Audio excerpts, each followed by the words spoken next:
Has your check engine light ever came on and you just think to yourself, I don't think I have enough money? Well, no problem, because my group mates and I are going to tell you how to change your own oil.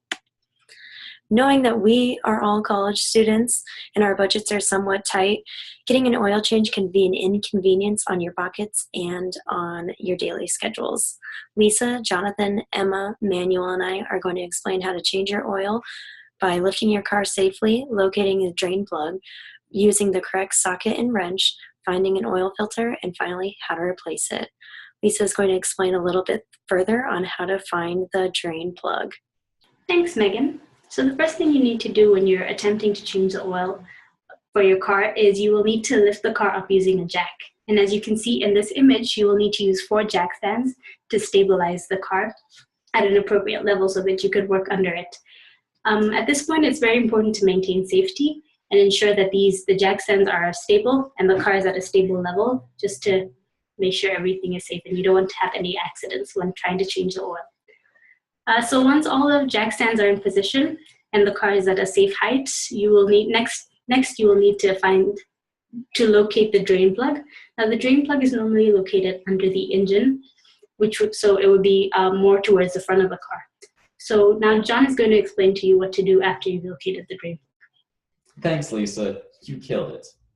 And for this step, we will indeed be talking about how to drain the oil. The first thing you should do is place an oil tray underneath the drain plug that Lisa located for us. Second, we will have you unscrew that drain plug and allow the oil to fall through the oil tray. Since it is not easy, however, to unscrew by hand, we recommend that you use a socket and ratchet. We also recommend that you unscrew the oil cap located at the top of your engine. Doing this will allow greater flow and greater speed of the oil. Now Emma will talk about how to change the oil filter. Dummies.com says to replace the oil filter, one must first find it underneath the engine. Then use filter pliers to unscrew the filter cap so it's easier to work with the filter itself.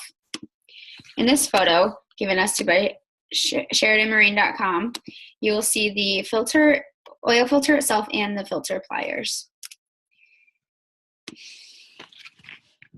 Then remove the oil filter and replace it with the new one. After the oil is drained out, screw the cap back on tightly enough so that it can be removed for the next time without hassle. Finally, screw the drain plug back in to secure everything in place. Manuel will now talk about how to replace the oil that we emptied. Okay, now that the oil filter and drain plug have been screwed back in, we can now remove the jack stands and lower the car.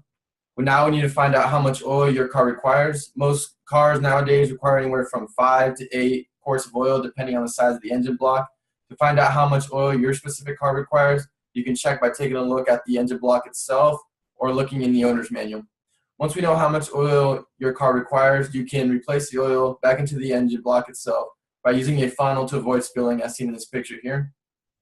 We now let the oil settle for about 5 minutes and then check using the dipstick to see if the oil is at the correct level. If everything checks out okay, then that wraps up the oil change. And now back to Megan.